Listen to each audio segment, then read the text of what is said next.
Alors, ce qu'on va faire ensemble, les enfants, on va écrire une définition. Donc, je vous ai donné des définitions. Vous avez trouvé la réponse avec le mot approprié. Ensuite, j'ai donné une définition, vous avez écrit le mot. Maintenant, on va tous apprendre à écrire la définition nous-mêmes, tout seul. Alors, je vais vous faire des propositions, on va les lire ensemble et on va trouver les mots qu'on pourrait utiliser pour décrire et faire une définition d'une meringue. Alors, voilà les fanfans. On va commencer comme ceci. Déjà, on va choisir ici, sur tous ces mots, ceux qu'on peut utiliser. Est-ce que, donc on parle d'une meringue, encore une fois, je vous rappelle, si vous ne savez pas ce que c'est les meringues, c'est ça, c'est fait à base de blanc d'œuf et de sucre, et c'est un peu dur, mais après, dès qu'on met dans la bouche, ça fond. Alors oui, c'est vrai que c'est bon, mais beaucoup de sucre. Est-ce que c'est une charcuterie? Charcuterie, si vous ne savez pas ce que c'est quand on traite la viande comme le jambon, c'est de la charcuterie, le salami, voilà, toutes ces choses qu'on met dans les sandwichs. Est-ce que c'est une charcuterie, les meringues? Non, donc on ne peut pas utiliser ça. Est-ce que c'est une pâtisserie? Oui, c'est une pâtisserie. Donc déjà, ça, alors vous écrivez pas tous ces mots encore. Je vous dirai ce qu'il faut écrire. On peut l'utiliser. Est-ce que c'est un fruit, les meringues? Non, pas du tout. Est-ce que c'est un biscuit? Non, pas vraiment. Est-ce que c'est sucré? Oui, très très très très sucré. Est-ce que c'est salé? Non, pas du tout. Est-ce que la meringue, elle est molle? Molle, c'est... on peut mâcher dedans. Non, elle n'est pas molle. Justement, elle est toute dure et croquante jusqu'à ce qu'elle arrive en contact avec votre salive dans votre petite bouche. Donc, on peut utiliser croquante. Alors voilà, on a 3 mots et on peut commencer, et ça, c'est ça que vous allez écrire sur votre ardoise, une meringue et. Allez, vous écrivez sur l'ardoise une meringue et. Et ensuite, on va ajouter une pâtisserie sucrée croquante. Allez, vous pouvez commencer déjà avec une meringue et moi je rajoute le reste. Et voilà la phrase que vous devez écrire sur votre ardoise. Une meringue et, on avait déjà fait, une pâtisserie sucrée croquante. Alors, j'avais pas la place, donc moi, j'ai séparé le mot croquante. Vous vous souvenez, sur les cahiers du jour, je vous avais souvent parlé de ça. Quand on arrive à la fin de la ligne, au lieu d'écrire en allant vers le haut ou vers le bas, on met un petit tiret, on en remet un et on finit le mot. Et voilà votre définition d'une meringue. Vous pouvez faire ce petit jeu, les parents, avec vos enfants, avec un autre mot de la maison, si vos enfants sont demandeurs. Je suis sûr que Camille, t'as envie d'en faire plusieurs, toi. Voilà les fanfans. Alors, je vous laisse terminer sur l'ardoise. Vous écrivez bien la phrase entière, tout le monde, et vous écrivez bien, n'est-ce pas, Iski? Et on va faire l'exercice sur le cahier d'exercice. Voilà, alors tout ce qu'on vient de faire, les fanfans, tous ces exercices vous préparent justement à bien faire cette page. Donc, on est sûr que je ne me trompe pas, la page 124 du cahier Pilotis. En haut, vous avez Guidon, Guimauve, Marguerite. On l'a fait tout à l'heure, donc maintenant c'est fastoche. Il faut écrire les syllabes écrites des mots. Donc, je vous aide avec le premier. Guidon, il y en a 2, donc on va écrire dans la première case Guy, G-U-I, et dans la deuxième, Don, D-O-N.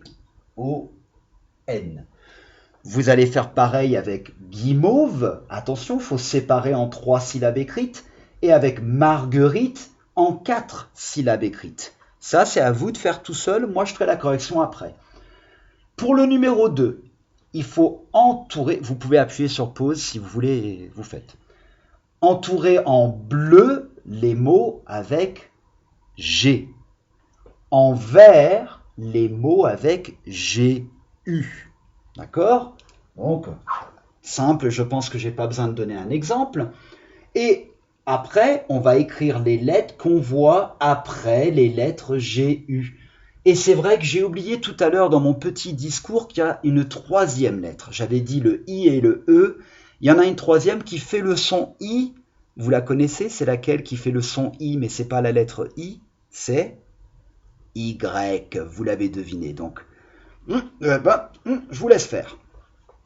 Au numéro 3, il faut barrer le mot qui est mal écrit. Donc, il y a une image et il y a deux mots. Il y a un mot, ils ont fait n'importe quoi. Grosse bêtise, les gens de Pilotis. Donc, si on prend le premier, une bague. Une bague, une bac. Attention avec le Q qui ressemble au G. Donc là, je dois barrer une bac, parce que ce n'est pas une bac. Vous allez faire pareil avec une guitare, un requin et un masque. Vous barrez celui qui n'est pas juste. En bas, au numéro 4, vous allez colorier les étiquettes correspondant au mot pirogue, puis compléter la phrase. D'accord? Une pirogue et il y en a un qui va bien, on le colorie. Vous devez les lire. Je ne vais pas vous lire les mots, les loulous. Là, à ce stade de l'année, vous lisez tous ces mots. Elle sert à... Et on doit choisir un des mots. Elle a... À vous de lire et de mettre le bon mot et on l'écrit ici sur la ligne. Donc là, tout le monde appuie sur pause. Vous faites la page et quand vous revenez, il y aura la correction. Alors, je rapproche pour que vous voyez bien la correction. Donc, guidon, on avait fait ensemble. Pour guimauve, il faut guimauve. Marguerite, il faut marguerite. C'est les syllabes écrites, pas les syllabes orales. Là, j'ai entouré en bleu gomme, gaufre, gâteau, grandir. Parce qu'on voit que le G, pas avec un U après. Ensuite, j'ai entouré en vert mangue, gui, pirogue, guirlande, guenon, guignol. Et il fallait écrire les lettres qu'on voit après le GU, et c'est I, E, Y. Sinon, ça fera le son J et pas G. Là, c'était un exercice pour vraiment vous montrer qu'il faut faire attention au QU qui ressemble au GU. D'accord? Donc faites attention à ça. Ici, une bague, une guitare, un requin, un masque. Donc attention à cette confusion les loulous. QU, GU, ça se ressemble, surtout en script.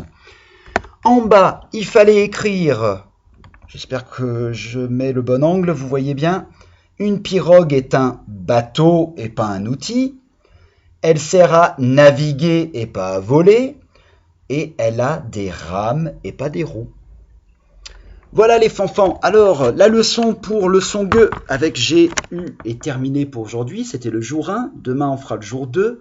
J'aimerais ce soir, cet après-midi ou quand vous avez le temps, en devoir, que vous revoyiez la maison du son dans le manuel. Et c'est à la page 124. Vous relisez tous les mots, il faut connaître tout le vocabulaire. Est-ce que c'est bien compris? On va rapidement, avant d'arrêter cette vidéo qui commence à être un peu longue et puis il faut faire les mathématiques, on va préparer la dictée de demain. Il y a une dictée demain. Alors, qu'est-ce que vous remarquez sur les mots que j'ai écrits au tableau qui sont les 7 mots pour la dictée de vendredi? Ben voilà les loulous, c'est les jours de la semaine. Alors il faut savoir les écrire, c'est super important. Moi ce que je voudrais c'est quand on fait la date, que je puisse vous la dicter et vous écrivez tout seul. Là on devrait tous savoir écrire les jours de la semaine. Alors c'est facile parce que tous les jours de la semaine finissent avec 10, sauf dimanche qui commence avec 10. Donc c'est des graphies qu'on connaît, il n'y a pas de son difficile, il n'y a pas de lettres muettes compliquées. Lundi, mardi, mercredi, jeudi, vendredi, samedi, dimanche. Alors faites attention à samedi parce qu'on ne dit pas samedi, mais il y a le E après le M. Pareil avec... non, c'est le seul où vraiment il y a un son qu'on n'entend pas beaucoup. Dimanche, c'est le seul qui change, où il n'y a pas le di à la fin, mais on connaît ces sons. Dimanche, que des sons qu'on connaît. Donc là, vraiment, demain, tout le monde a 7 sur 7 sur cette dictée, pour que je fasse une danse pour les champions de dictée. Ok? D'accord? C'est compris? Alors, qu'est-ce qu'on fait pour préparer la dictée? On écrit les mots sur l'ardoise ou sur une feuille de brouillon. Et on les écrit jusqu'à ce qu'on n'a pas de faute. S'il faut les écrire 10 fois, il faut les écrire 10 fois, les loulous. À vous de jouer. Je veux 7 sur 7 pour tout le monde. Allez, mathématiques.